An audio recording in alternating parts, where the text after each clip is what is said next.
that your grandfather shot Ralph Yarl for ringing his doorbell? I was disgusted. I thought it was terrible.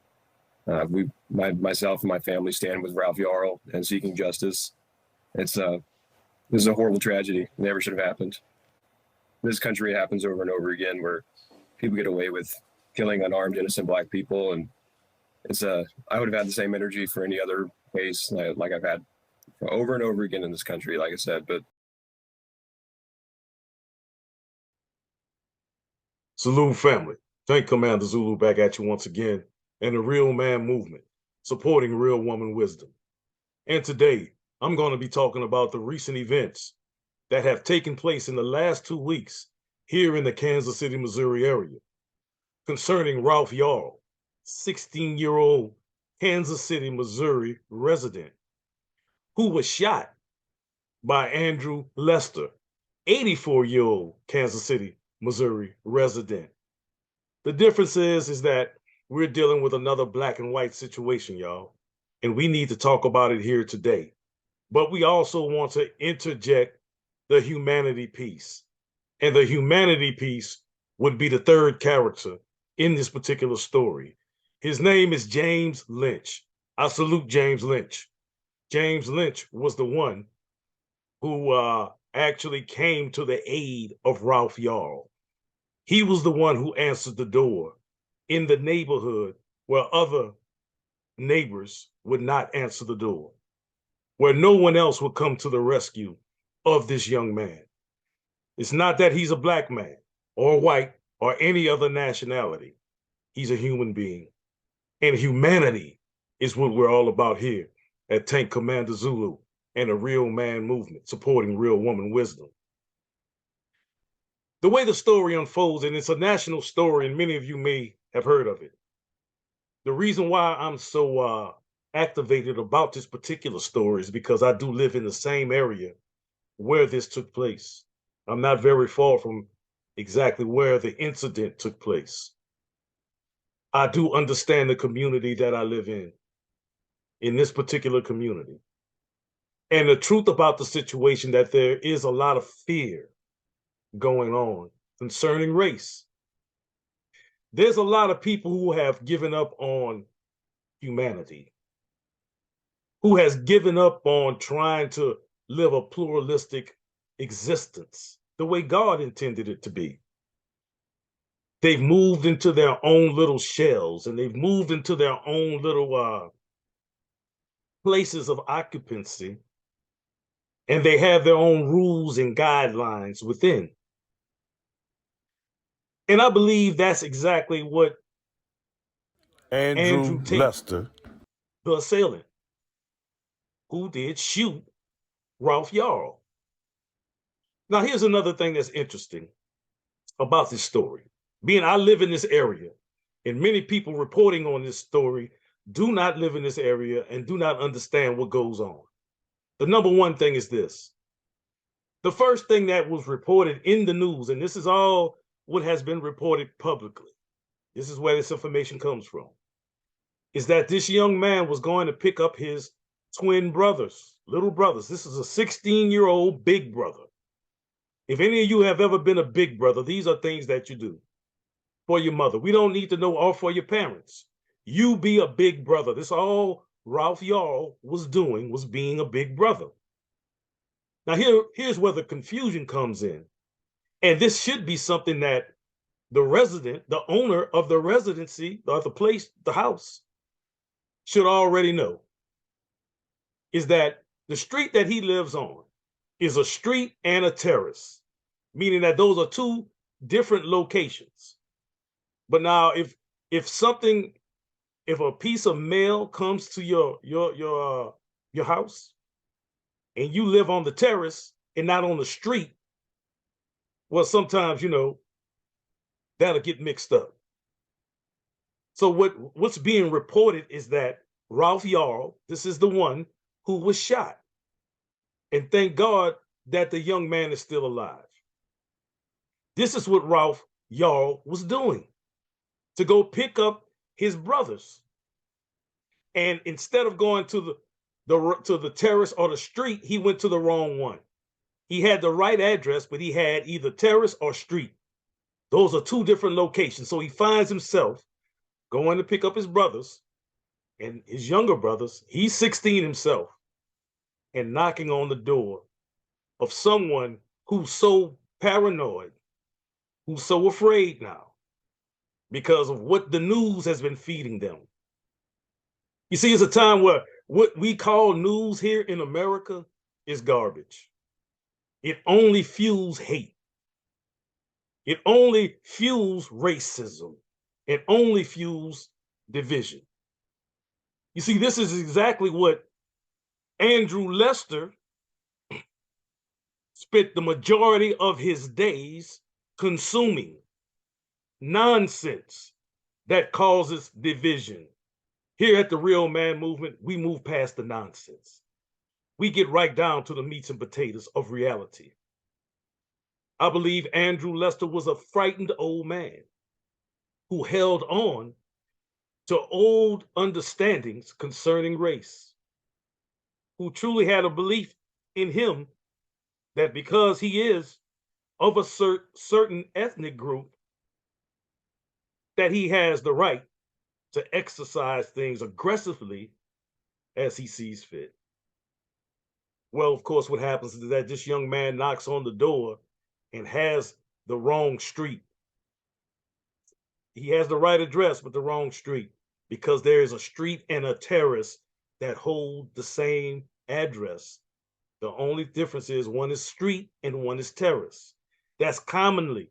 I live on a terrace, and I've had, for my street where I live, I've had mail come from the street that has the same exact address as me. It's just a street. They live on a street and I live on a terrace. The mailman always confuses that. That happened a long time. So I'm sure it has happened as well to Mr. Andrew Lester, the attempted murderer. Let's call it for what it is, because we got to call these things out, and when these things take place, people must be punished for them. So this is what Andrew Lester did, holding on to the old antiquated understandings of his so-called superiority. And now that justice is coming to visit. You being 84 doesn't make a difference. Normally when people are afraid, they pick up the phone and call the police, and particularly elderly people who live alone, which should have been the first thing that he's done. But he took it upon himself, shot through that door. Not once did he shoot the young man, Ralph Yarl, but twice. Once in the head, the first shot, and then I believe in the arm. Was no need for a second shot. I can guarantee you that. But now, because the way that the news, social media, inflames racial tensions on both sides, white side and black side, are guilty of it. Other special interest groups and everything else. You're only fueling the divide. When you talk all of this negativity, all of this violence, all of this hate is coming from both sides. And the first thing everyone's running to is a gun. It's a sad situation we're living in today, family. But the silver lining in the middle of this story, and because we tell here at the Real Man Movement, we tell all sides of the story. The truth is, the silver lining is James Lynch. If you don't know who James Lynch is in this particular story, this story consists of the one who was shot, Ralph Yarl, at age 16, who is recovering. We thank God that he's recovering. His assailant, Andrew Lester, 84-year-old, who was, the night he did the shooting, went down to the police station and came back within 24 hours. He was back at home. Had you did that to a dog, you'd still be in jail. But let's talk about it. Andrew Lester, the assailant, who did shoot Ralph Yarl.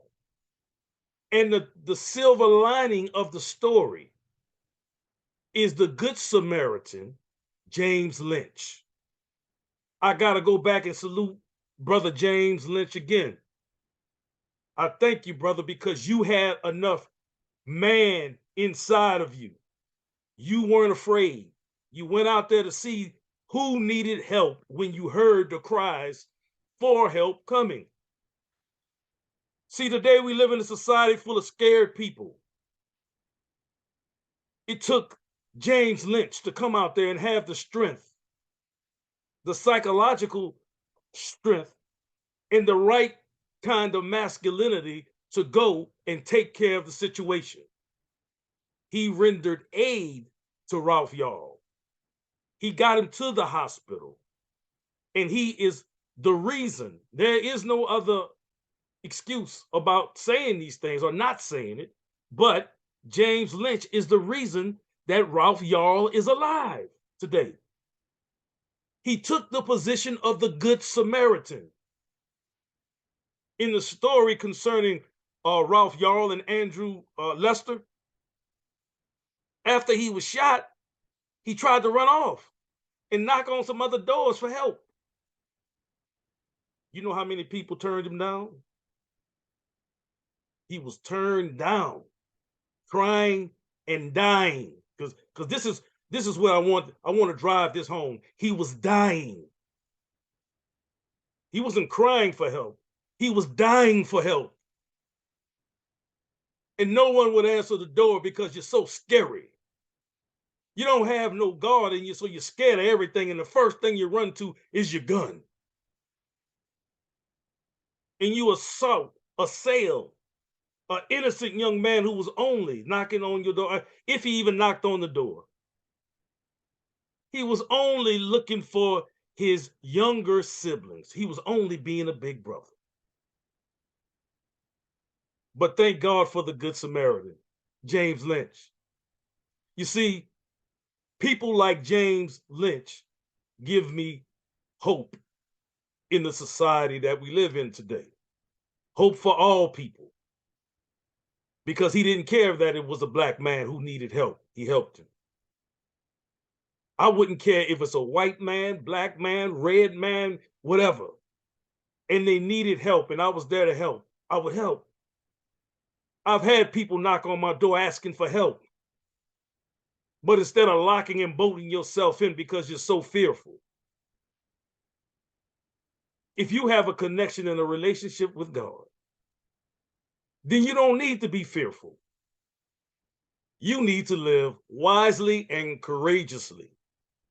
And because James Lynch decided to live courageously, he answered his door. He answered the cry of a dying man. So I want those who hear this video, every door that he knocked on and you didn't answer it, it was only because you are fearful. You have become a coward. You could have been the one to get that young man the help he needed. But see, it was only the one person, James Lynch. You're rarely hearing his name, but I'm gonna ring his name out there, James Lynch. Thank you, brother. Thank you for your humanity.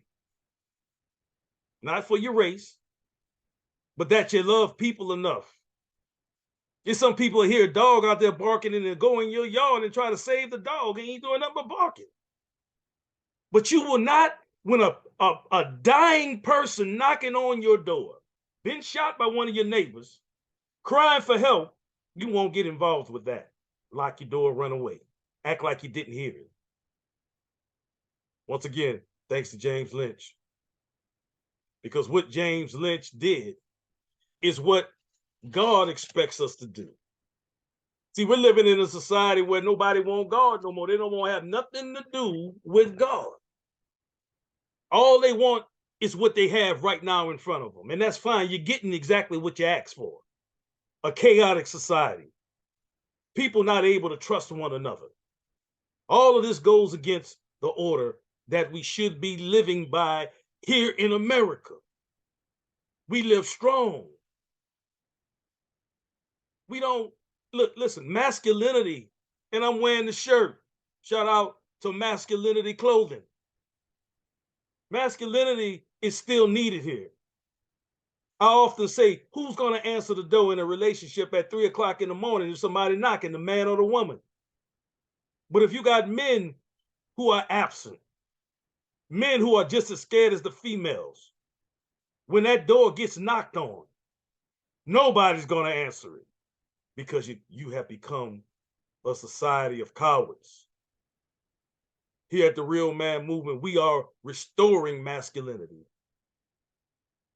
But to go back to what the brother did, and I have to keep reiterating it because I want his name to ring louder than the name of Andrew Lester. I want James Lynch's name to ring louder. You know, in the Bible in the book of Luke, there's a story called the Good Samaritan, and many people hear this story. If you go to church or a long way, you may have heard grandpa, grandma, or mama, or daddy tell you this story. Stories about a Good Samaritan. The way the story goes, and I'm going to paraphrase it, it's in the Bible, the book of Luke, Luke chapter 10, and I'm going to paraphrase it. What it is a guy was out traveling, and he was accosted by some robbers. They beat him up pretty bad and took everything and left him out there for dead. He was left for dead. On this road, many people were traveling. People normally travel. So the first person encountering him during their travels was a priest. Now you would think that a priest would have stopped because this person was directly in their way. So it's not like he didn't hear him crying or moaning. It's not like he didn't see him. So the priest saw him, but instead of ministering to him, he went on the other side of the road and crossed over the other side of the road, went around him and acted as though he didn't even see him. Now that was a priest. The second person came by. He was a Levite. And if you don't know what a Levite is, I'm going to make it short. A Levite was part of the religious order in Israel. They were the main religious subjects in Israel. Now, so a Levite, this is another religious figure, comes by on his travels and he runs into the one who was beaten up and robbed. But instead of ministering to him, he goes around him, walks across the street as though he didn't see him and kept on going with his business. Now, this man is dying by now. But here comes the Samaritan. He doesn't have a title. He doesn't have many people lifting him up, as far as the Bible tells us. But this is what he did. He was an average person. But he came by and he saw the man who was robbed and beaten. And he had compassion for him. He ministered to him. He helped heal his wounds. He dressed his wounds, at least. He made sure he put him in an inn to stay. He gave the innkeeper money to keep him and to take care of him physically and medically. And he told the innkeeper that when I return, whatever else is needed, whatever else is owed for your service, I'll pay it. Now, this is a Samaritan. He wasn't a priest. He wasn't a Levite. He was a human being like me and you who had compassion for humanity. That's the problem. Where has the compassion for humanity gone? So when I thought about, when I heard the story and I thought about James Lynch, that's who I thought about, the Good Samaritan. But now when I thought about Andrew Lester, I also thought about the Bible. In the book of Proverbs, the Bible says that a man that has friends must show himself friendly first. You don't lock yourself up in your room. You don't lock yourself up in your own place and you become evil to everybody. Once again, Proverbs 18:24, a man that has friends must show himself friendly, but there is a friend that sticketh closer than a brother, and that's God. You have to be friendly. What happened to us being friendly to one another? What happened to us loving our neighbor? Who's your neighbor? Well, like Jesus was telling the story in the book of Luke. The person in need is your neighbor. Not just because the person lives next to you that you like, not just your fishing buddy, not your golfing buddy, but the person who is in need is supposed to be your friend. We're supposed to take the position of the good Samaritan, not of the bigot, not of the fool, not of the polluted minded, not of the racist. But we need to learn to love one another. So this series of events, as I get ready to conclude this, I want to go ahead and salute Ralph Yarl. What you've been through, young brother, God will bring you through. And we pray that racial relations here in the KC-Mo area, because this isn't nothing new for real. There is a problem with race here in the Kansas and Kansas City, Missouri. There is an issue, but we're going to bring it to light. We hope we make an impact here at the Real Man Movement. So we praying for a full recovery for Ralph Yarl. We're praying that for Andrew Lester, that justice is served. But we also pray that his understanding of humanity changes. We pray that his understanding concerning love changes. And with that, family, I'm going to stop the tank. But remember, fear no man but God, baby. No man but God. Tank Commander Zulu, signing out. Ah.